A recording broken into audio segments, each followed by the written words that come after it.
Le simple fait que le mari rentre à la maison, refuse le repas, peut sembler anodin. Et pourtant, pour beaucoup de femmes, ce geste apparemment banal provoque une véritable charge émotionnelle.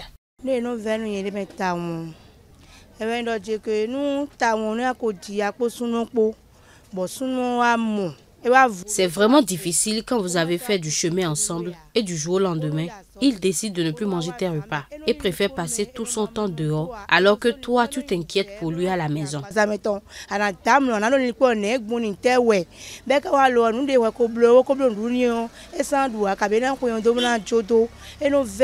Des fois, je passe certains clients, je mange chez eux et des fois je suis déjà rassasié.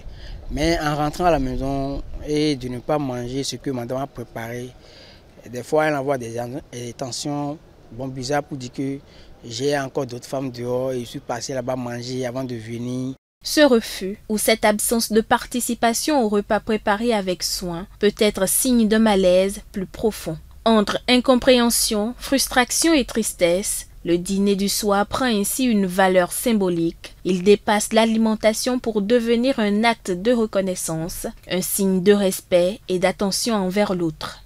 Culturellement, la femme est considérée, ou du moins est vue, comme celle qui nourrit. Lorsque l'homme ne rentre pas manger à la maison, cela est perçu comme un rejet de son rôle. Lorsque nous sommes dans le contexte béninois où la femme veut marquer son territoire, veut s'affirmer, lorsque le mari ne rentre pas pour manger, c'est comme si la femme n'existe pas. Loin des petits éléments de jalousie, manquer au repas du soir est un élément qui peut déstabiliser tout un foyer. Mais il faut le reconnaître, dans certains foyers, que l'homme mange ou non à la maison ne soulève aucune tension particulière. Tout dépend des repères établis au sein du couple. Moi, on sait, il peut arriver, je peux rentrer sans dîner à la maison.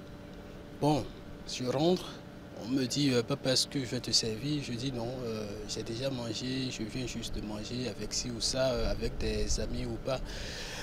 Bon, elle va simplement dire ok, d'accord, parce qu'elle-même, elle sait que bon, s'il arrive, c'est que j'ai mangé dehors.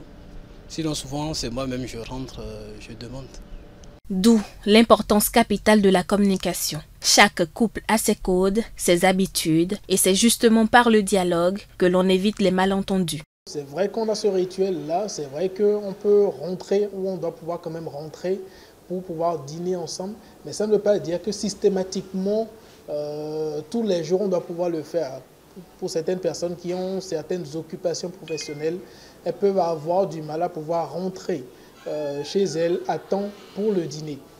Par conséquent, il faut pouvoir quand même communiquer.